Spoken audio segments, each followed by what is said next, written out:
Good afternoon, ladies and gentlemen, and welcome to the Fitness Center. Or should I say, welcome to the Fitness Center parking lot for this celebrating self for the opening of our 2017-2018 season. My name is Ian Mackenzie Thurley. I'm the Executive Director here at the Fitness Center. On behalf of the staff and the board here, I would like to welcome you today for our first event as we kick off our brand new season, heading through this fall and into next winter. We have so many things going on. We're very excited. Thank you for those who came out to our season launch event. We had over 1,100 people here for our season launch event just 3 weeks ago. We're really excited about what we're bringing here at the Fitness Center and bringing throughout Hamilton. I do have some people to thank. Of course, our sustaining sponsors and funders in the Ohio Arts Council, in ArtsWave of Cincinnati, in the city of Hamilton, and of course the Hamilton Community Foundation. Thank you very much to all of them. For our Celebrating Self series, I'd like to thank the Journal News. We have them here. They're our series sponsor. To Kathy Klink as our event sponsor for today. Thank you so much, Kathy, for all you do here at the Fitness Center. We really appreciate it. To Hillendale Family of Communities for the wonderful desserts, and we're seeing more of those coming throughout the year here at Celebrating Self. And a huge thank you to Two Women a Kitchen. Is Kirsten still out here? Where is Kirsten? There she is. Stand up, Kirsten. Take a bow. Look at this. Phenomenal food today. Thank you so much. Yeah, I always say she outdoes herself every time she comes here, but I think today has been something quite special. When you're going to your caterer, you usually get a nice kitchen and a ballroom upstairs, and I'm like, I want to be outside in our parking lot, and I would like an afternoon barbecue. And unbelievable. Thank you so much. That's a long list of people to thank, and I'm very thankful for that. We have a great list of sponsors, of donors, and supporters of the Fitness Center. If you look inside, there's a fantastic poster there, and in the back of our season brochure, we really do appreciate everything that gets done. To Jeffrey Bowling and the law firm across here for their assistance, and to the Presby Church for things like parking. To all of them, we say thank you very much. I have to give a big shout out to Elisa Miller and her team, the development department, have done an incredible job this year in bringing that all together. And while I'm on the Miller family, sitting next to her, we have a very special guest in Chief Miller. I don't usually like to point him out, but tomorrow morning, he and a team from here and Ross and from surrounding townships are traveling south, right into the eye of the storm to Hurricane Irma to help those who need it most down in Florida. And we say thank you very much. Thank you for your service, and stay safe. We'll see you back here very, very soon. Okay.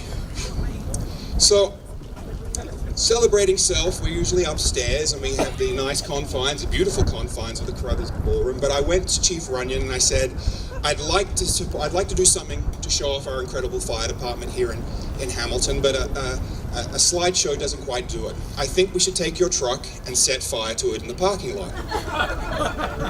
Now, the other guys on the squad thought that was a great idea, and I think they're still open to it. And he said, you can't set fire to it. And I said, look, I disagree. If I set fire to it, you have to put it out. That's the job. He goes, I'll do you one better. And that's what was born of today. Of course, we're early in the season because we had hoped for beautiful weather and we couldn't have had anything finer than this morning. I hope you're all enjoying it out here in the glorious sunshine of fall. But we really wanted to engage people in what's going on. We see the fire department running around town doing lots of interesting things, putting out fires, helping people in need. But there is so much more that they do within the community, so much more that we don't see. We're going to see some of those things today. But I invited Deputy Chief Runyon to come and speak today, talk a little bit about what they do, about fire prevention, how we can be looking after ourselves and our family as we go along, and to celebrate the brave men and women of the Hamilton Fire Department. And we say thank you to them today. I say thank you to the Chief and to the many chiefs that are here. Thank you so much to our friends over at the Hamilton Police Department and all those first responders who stay awake at night making sure our families are safe, and we certainly appreciate it. Ladies and gentlemen, it gives me great pleasure to introduce you Deputy Chief Ken Runyon.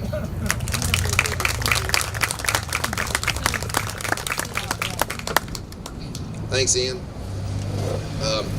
First of all, it's an honor to be here today. I appreciate the opportunity for myself to come here and celebrate the job that I love for the past 28 years. I want to recognize a couple of retired guys. We got John Cook over here with the bright yellow shirt on. He's retired HFD. And Captain Steve Timmer, who I learned a lot from. I was stationed out at his house over on Route 4 for a long time. And he's a retired HFD member. Thanks for coming, guys. I appreciate it. I wasn't nervous until they showed up, but now, so. But a little bit about myself. I'm a Deputy Chief of Fire Prevention Bureau here in the city of Hamilton. That means that I'm in charge of fire safety inspections for businesses and schools and nursing homes and hospitals within the city. And then I have an investigator under my bureau, and that's Trevor Schneider. He's standing over there in the suit. And what Trevor does is he investigates all fires within the city of Hamilton to see if there's any cause for arrest. He does for origin and cause of the fire, see if there's anything that we can learn from that we can pass on to the city to help prevent such a fire from happening in the future. I know you in the past, you've been living here for a while, you've known we've had some very tragic fires over the last few years in the city of Hamilton, dating about 10, 12, 15 years. We've lost 4 children in a fire. We've lost 3 children in a fire, numerous adults, etc. So what my job is to help try to educate the public in what we can do to prevent these fires in the future. I've been here for 28 years. Like I said, I started out at the 5s on Route 4, and Steve Timmer was the captain out there. I didn't work under him, but I worked on another shift. But like I said, I've been here 28 years, and it's been a privilege to work for the Hamilton Fire Department. So we're a full-time pay department here in Hamilton. We're now staffed at about 105 members. We have a chief. Chief Steve Dawson is standing right over there. He's the boss of the fire department. So we have 5 deputy chiefs on the fire department. 3 of those deputy chiefs will be in charge of each shift. We have 3 shifts in the fire department in A, B, and C, and they work 24 hours at a time. So the men and women of the Hamilton Fire Department, when they report on duty at 8 o'clock in the morning, they don't go off duty until 8 o'clock the next morning. And our run volume over the last 3, 4, 5 years has steadily been increasing, and they're making more runs and more runs and more runs. So you can just imagine, some days we'll come in, we'll make 12 runs in a shift. Some days we'll come in and we'll make 45 to 50 runs in a shift. So that's divided amongst 5 houses. We have 3 life squads that we run full time, and we're in the process of trying to put on a 4th one right now. So the other 2 deputy chiefs, myself, I'm in charge of Fire Prevention Bureau, like I said. We have another one, Deputy Chief Mark Mercer. He's in charge of operations over there. He's standing over there, and he's in charge of the operations of the fire department, which include training, facility management, and also keeping our equipment up and running. We have 8 captains on the job, and the captains are next in line to lead the fire department on the fire scene, to train their men and their women of their crew. We have 3 stationed at Station 22, 1 each day, and then each firehouse in the city has a captain assigned to it. Then we have 11 lieutenants that work underneath them, and then we have 18 promoted paramedics at the time right now. The men and women that run the life squads, that's a promoted position. They choose to study to take a promoted test so they can come into work and make 20, 15 runs a day. They come in at 8 o'clock in the morning, and sometimes we don't see them all day because they're continuously making runs. Now, what I'm trying to stress here is that these men and women choose to do this. They actually take the promoted exam and say, I want to do this. So they're kind of the backbone of the fire department. We make about 85% of our runs are EMS right now. You've probably heard them through the city, right? All the time. So what I want to start with is I want to start with what we do on a daily basis within the Hamilton Fire Department. Everybody knows we make fire and EMS runs, right? You hear that all the time. But you got to realize that the fire department's also in charge of other things. We're in charge of this river right here that you see running through our great city. Years ago, we put dams in place to make this portion of the river more aesthetic and useful for us. Well, we're in charge of the river rescue on this. Anything that's a surface rescue on this river out here, the Hamilton Fire Department's responsible for that rescue. So we have boats right down the street here at the front in Pershing that we have there, and we'll respond with numerous personnel to any emergency that's on the river. You might see us on the river all the time training. We train a few days a year on the river. So that's why we're doing that. We're in charge of the river rescue. And then Butler County, they can come in and they can support us, or they have a dive team. We don't have a dive team, but like I said, we're in charge of all the surface rescue, which if you think about it, when we train, we can simulate training for fire. We can simulate training for EMS. But when you train on the river, there's no simulation. You are actually in that environment training at that time. So we do river rescue.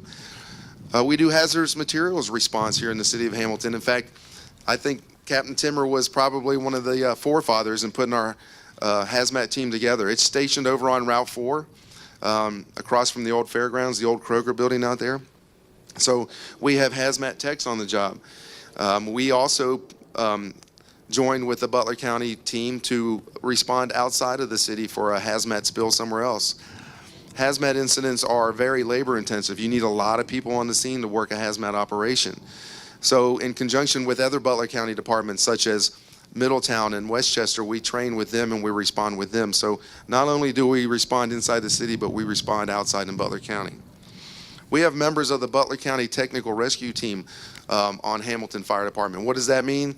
That means if there's a high-angle rescue or if there's a trench collapse or if there's a building collapse, members of the Hamilton Fire Department are trained to go to that scene, and they will also help with other department members from other departments.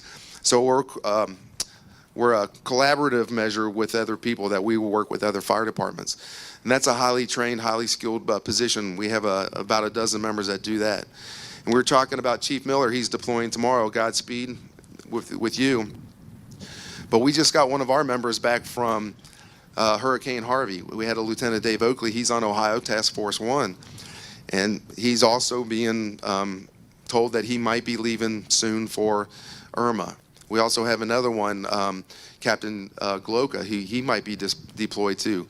So you should be proud that your members of the Hamilton Fire Department train within the state and are a big part of the state response agency. So we don't just do Hamilton, which we take pride in, but we also take pride that we do outside training and we also respond to outside emergencies too. You guys should be proud of that people look for Hamilton Fire Department. They come to us and say, hey, we need your guys.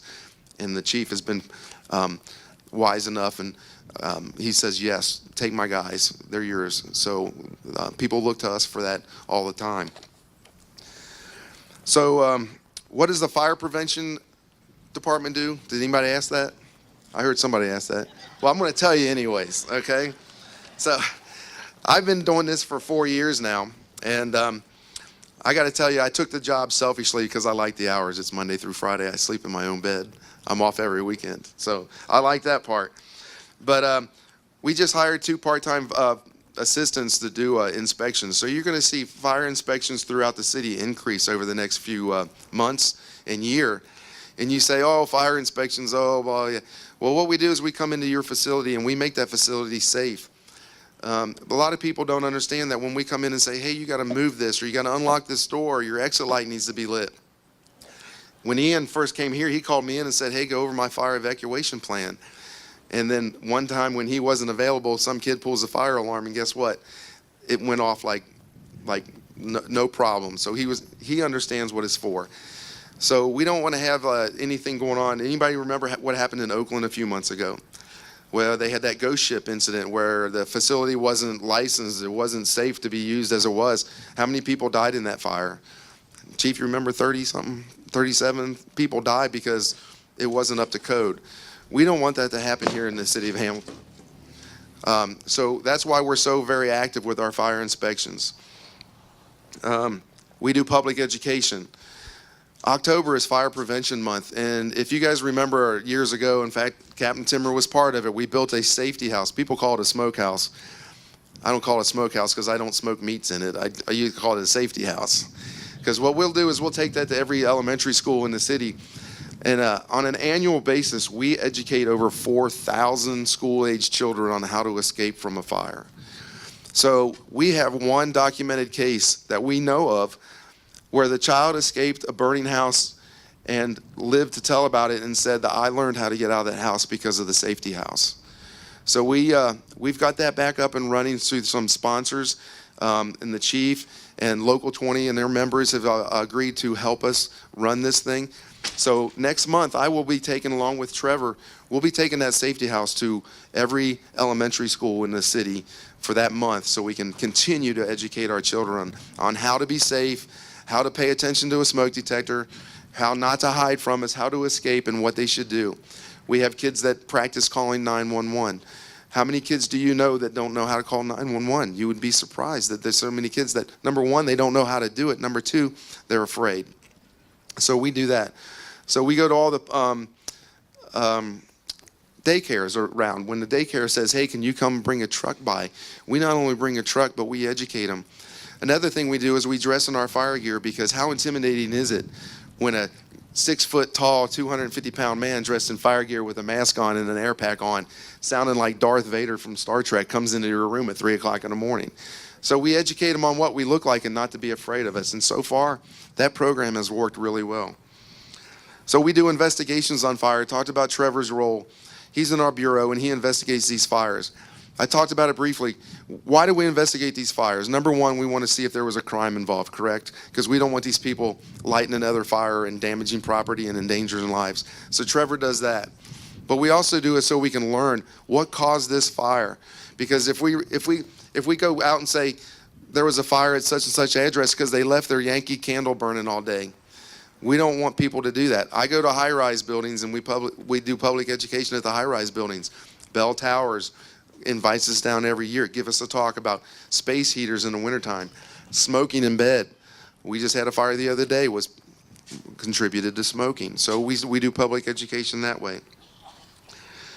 So we also are associated with Safety Town. Does anybody here know what Safety Town is? All right, very good. The Hamilton Safety Council came to us and asked if we could be involved in Safety Town. So every Wednesdays through Safety Town, they go over to Station 21 on Brookwood, and we open the safety house up to them, and we run those kids through. That was inspired by a man on the fire department by the name of Joe Lawrence.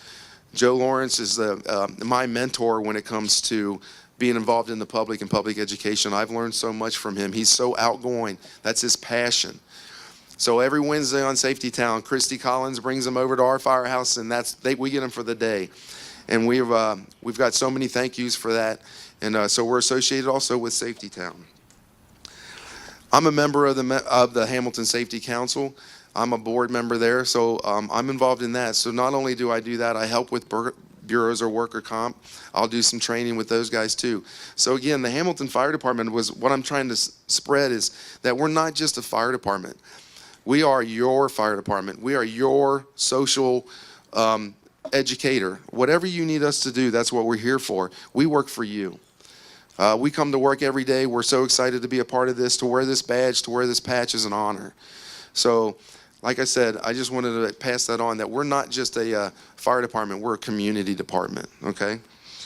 We also have a bureau that's our EMS bureau. We have our paramedic coordinator, Mark Minery. He's over there. You all know Mark. I know a couple of you do. So Mark's in charge of the EMS training. He's also in charge of public education also in the medical side. He's in charge of writing our protocols with our medical doctor, and he's also in charge of our quality control. So what does that mean? It means that Mark and his paramedic supervisors, which we have one on the job today, they continually look at our program and how can we get better to serve you better.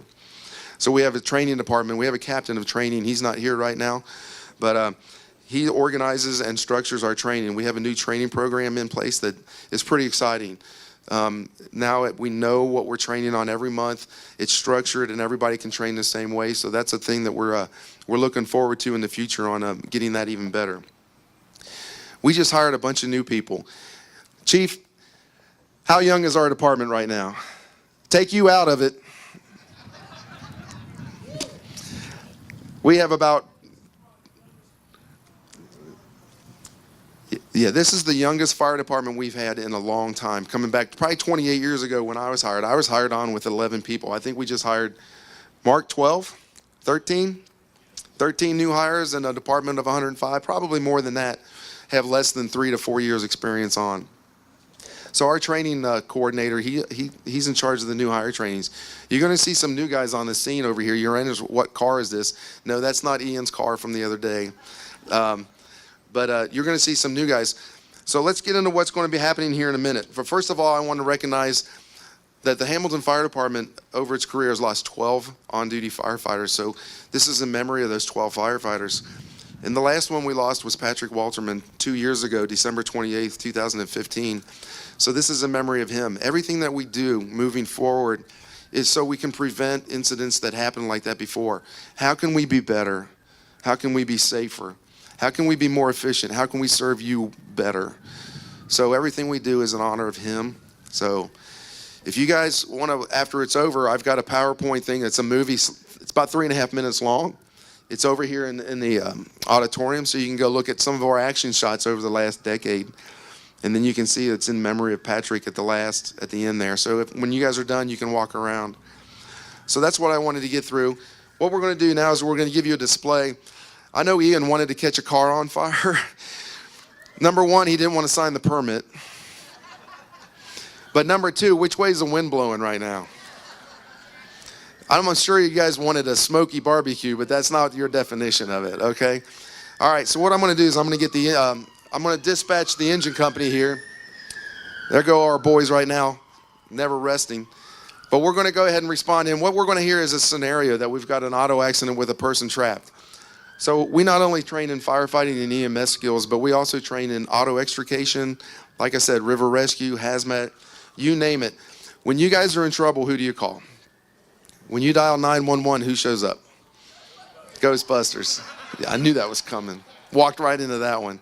So we have to train in a lot of things. We do gas odors. We do, stuff like that. Wires down. We have to be trained in electrical and gas emergencies, et cetera, stuff like that. But what I'm going to do is I'm going to get them on the radio, and what they're going to do is they're going to respond. And I'll narrate a little bit, but I'm not going to take away from their job performance. So we have an auto accident with a person trapped in the driver's seat. And we're going to show you a little scenario about how we do this when we get on the scene. So you guys ready? All right, we'll get to the good part of the show. Chief 25 to Tower 22.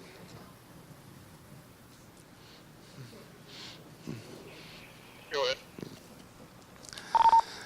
Tower 22, Engine 24, Medic 22. Respond to the parking lot of the fitness center. We have an auto accident with person trapped. Repeat. Respond to the parking lot of the fitness center. We have an auto accident with person trapped. Tower 22, Engine 24, Medic 22.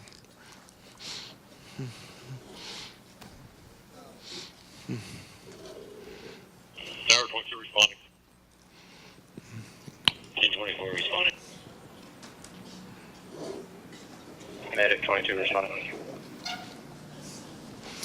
All right, what they're going to be... Responding. They're going to be responding to this scene, and when they get on the scene, they're going to go... Oh. Can you hear me? All right, when they get on the scene, you're going to notice that they're going to get off and they're going to walk around the scene. They're going to see what they've got right away, and they're going to make sure that the scene is safe to approach. So we're going to stabilize the scene, and then they're going to evaluate the needs, and then they're going to go ahead and start their procedure. So you're going to see Tower 22 pulling on the scene. This is our truck. It carries a lot of our rescue equipment. So let's talk about our rescue equipment that we use. Today you're going to see these men and women of the job here using some new power tool equipment that hasn't been used before. So we're going to try them out today to see how they work. So this is a benefit for us that you guys asked us to do this. So we're going to do this as a training opportunity. So you'll see an engine company pull in. Why do we dispatch all this for this scene is because this is a labor-intensive exercise. Number one, we need to be safe before we can do anything else because we don't want to be a victim ourselves.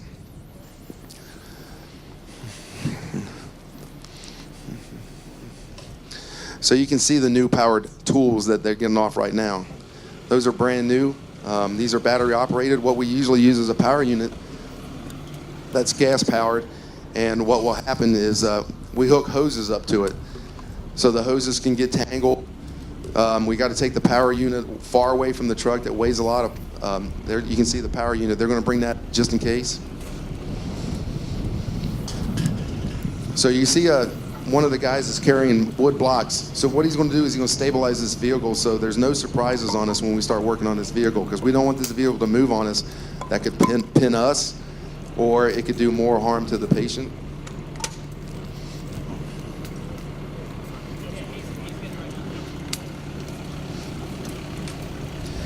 So the power unit you see him hooking up with the hoses is the one we use all the time. The two pieces of equipment sitting behind the vehicle are brand new. We're going to try those out today, see how it works. So you see a line being stretched in the front of the car. We stretch a line in case something happens, such as gas being spilled on the roadway, and we cause a spark. So that hose line there is to protect our workers. It's to protect us. So you see him putting the wood blocks in there, pounding wedges in so that car doesn't move. Sometimes we'll flatten the tires just to make sure the car doesn't move, but we're not going to do that today because when the tow truck comes to pull it, we don't want to mess up Ian's driveway because he'll get mad.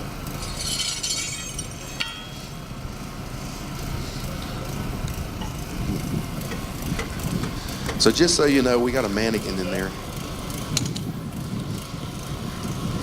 I tried to get Ian to volunteer, but he wouldn't do it. Are you good to go, Dad? I didn't say that. All right, so we're going to go through a little scenario here. Talked with the lieutenant who's in charge of the scene over there, and he says the first thing they're going to do is they're going to start cutting some glass away.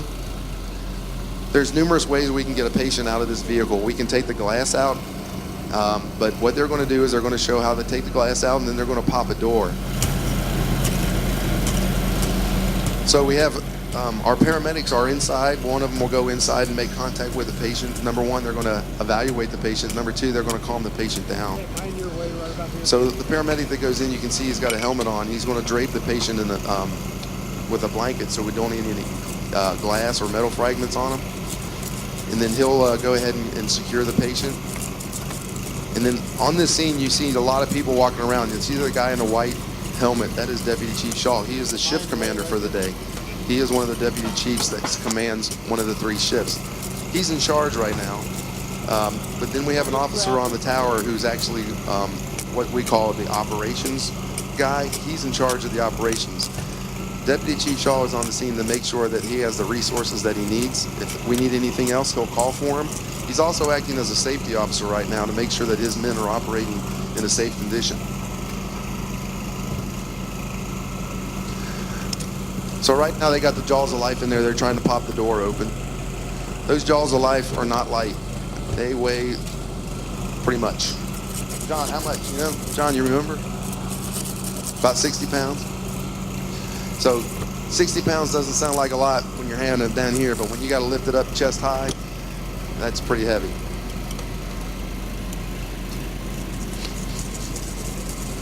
So you can see one of the engine companies is taking out the front windshield right now. That serves multiple purposes. They can, if they need to, they can take them out that way. Sometimes if the steering wheel is crushed down on the person, we can wrap chain around the steering wheel, lay it over the hood of the car, and then we can close our jaws of life with the chain, and it'll pull that steering wheel up off that patient.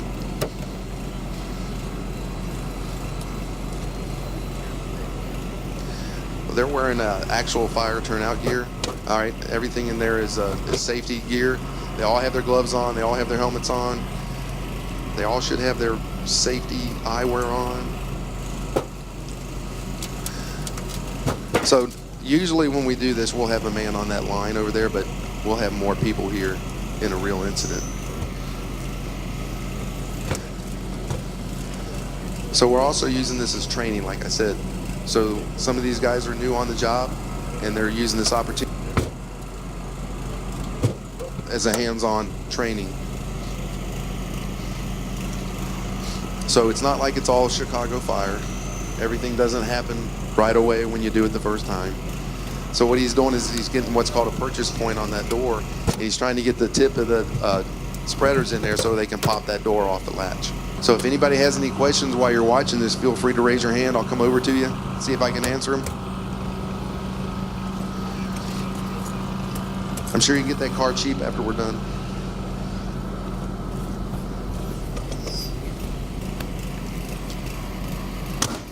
I'm coming.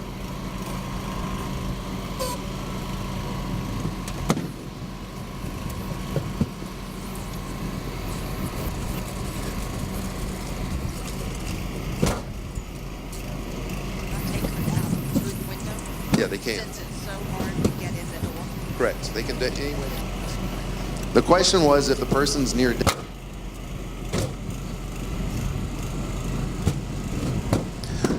Can we take them out through the window? Well, the answer is you have to evaluate the situation. Of course, we want to protect the spine for spinal injuries. We want to protect the airway, etc. But if you're dead, what does it matter if you have a spinal injury? So the thing is this is all a presentation for you guys, so we're doing it systematically. The operations guy will make that call along with the paramedics on how to get this person out. But like I said, we're just using this as training, so this is the reason we're doing it this way. They're gonna, after they get the door off, they're gonna cut the posts where the windshield meets the car and where the driver's side window meets the car, and then they're gonna roll back the hood, so you can see how we roll the hood on this too. So we got the door open. Could we take the person out this way? We could. But for purposes here, we're going to train some more, and we're going to do some cutting, and we're going to take that hood, roll the roof back or take it off. So we had an auto accident on North 3rd Street a few months ago that we did this to, where we ended up taking the roof off the car because that was the only way to get the guy. So the window posts that they're cutting, we call them A posts, B posts. That way, if the operations guy says, hey, I need you to cut the A post driver's side, we all know where to go. We go right to it and we'll cut it.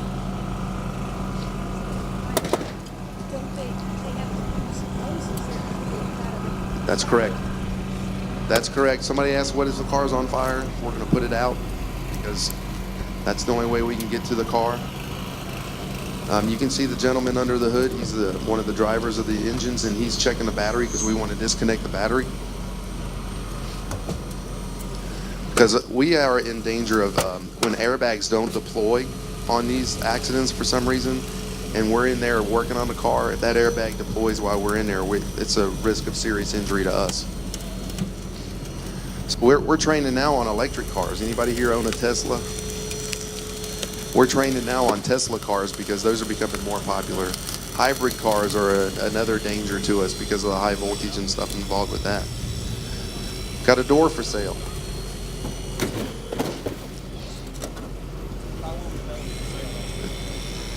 Well, we want to thank Wayne's Garage for dropping this car off because he did it yesterday. He did it out of his own time.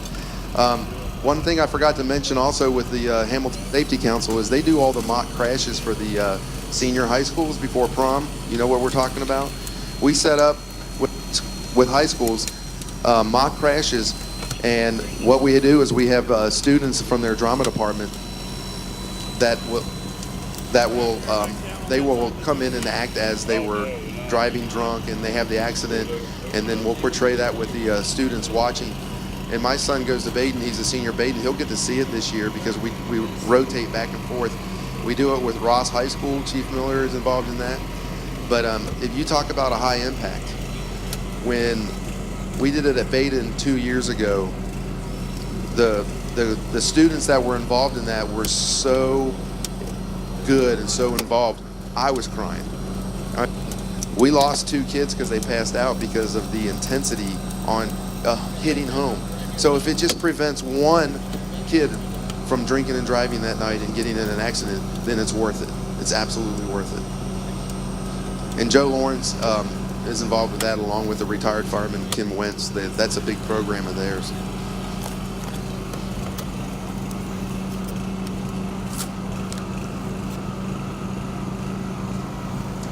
So it seems like a time period has gone by, but I can tell you right now this is short.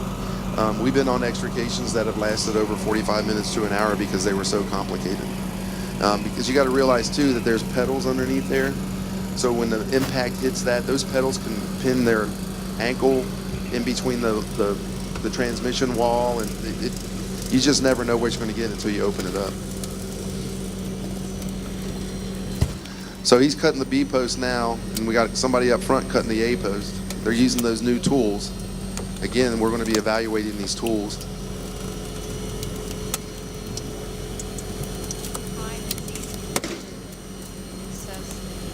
Newer cars rather than the older ones, and how they're built. That's a good question. She says, is it easier to get into the new cars than the older cars? And the answer is the older cars, because they were built sturdy enough where when we get a pinch point and we pry them open, they pop.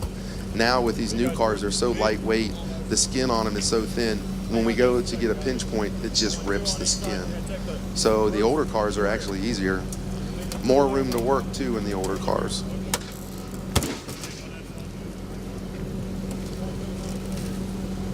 And again, like the hybrid cars, those are if we cut the wrong post with the high voltage line going through it, we could be injured also. So we have to train with those. We don't do a lot of extrications in the city of Hamilton. We're more structure fire oriented. But like Chief Miller, his guys in Hanover and St. Clair out here on the west side, those guys really know how to do it. It's an art form.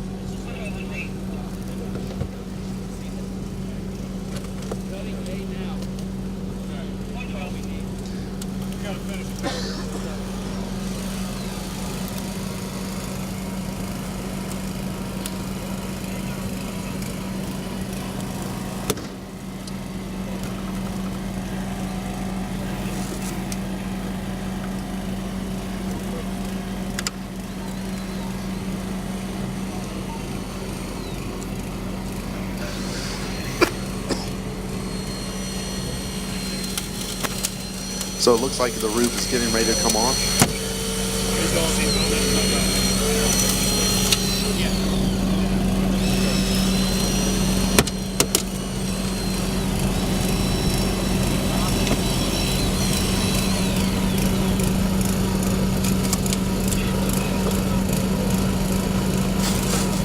So you can see now how much room we have to work and how we can get this patient out. Now after we pop the door, could we have got that patient out?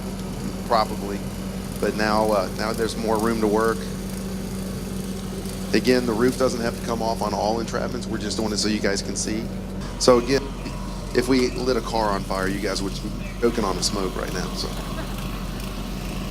and the water would drain back over here, and it'd be a mess.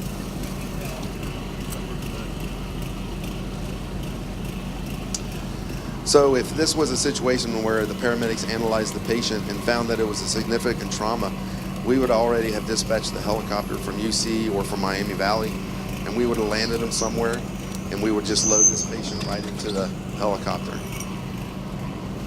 So that's our procedure for an auto extrication.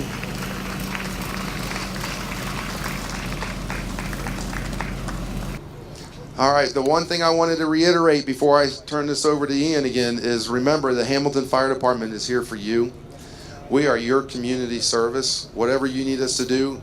Ian abuses it, but I'm trying to get him to calm down a little bit. I never trust a man with 3 names. But Ian and I went through Leadership Hamilton last year, class of 25. Yeah, 25. That's when I met Ian. And I tell you, I want to recognize Mike Dingledine in the crowd. Mike with the Corps, they're doing such good things. Downtown I've never seen downtown in 28 years look the way it's been. We were here for the opening event. We were here for the opening event here the other night, and then we went up to Brewworks, and there was 200 people uptown. I haven't seen 200 people uptown in such a long time, and it's an exciting time right now for the city of Hamilton. I'm just glad that we're part of it. When I came from Coleraine, so when I got hired up here, it was a dream come true to have a career job. For 28 years, I've enjoyed every minute of it. So I've got just a few more to go. Up high. Up high. There you go. I'll be applying for cutting grass for this guy right here.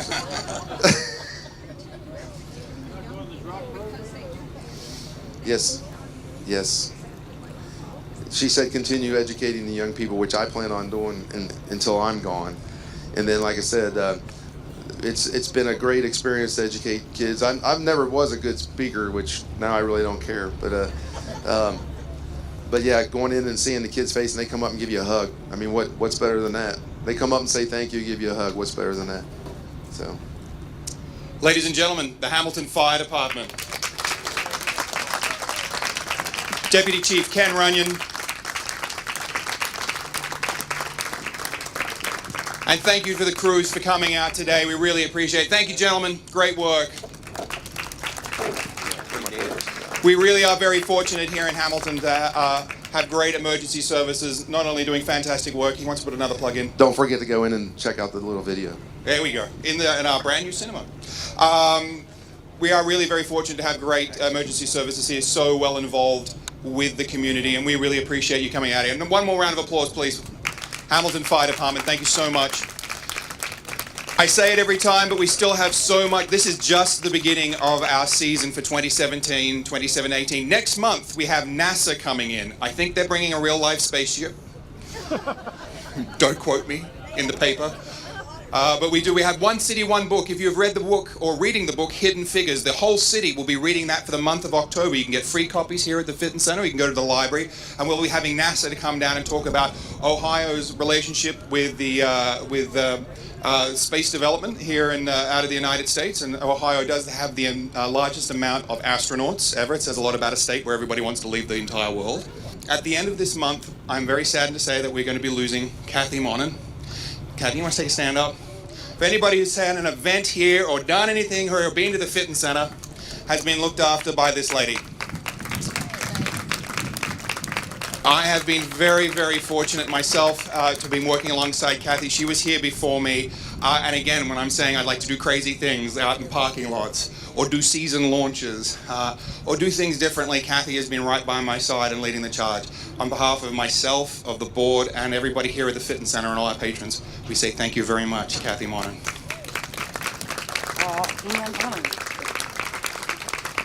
Ladies and gentlemen, we love having you here at the Fitton Center. The galleries are open. Our brand new movie theater will be open very soon, but you can come and have a look at what we've got going on at the moment with the Hamilton Fire Department. We'd love to see you inside. We're going to see you again very soon here at the Fitton Center. Thank you very much and have a lovely week. Hi, I'm Steve Timmer and this is John Cook. We're two retired firefighters, and we just like to relate back to what some of the things we used to do, especially like when I first came on, the difference between now and what it was back in 1978. In 1978, we didn't have a Hurst tool. We had to use pry bars and any way possible to try to get someone out of a car, including even using fire axes.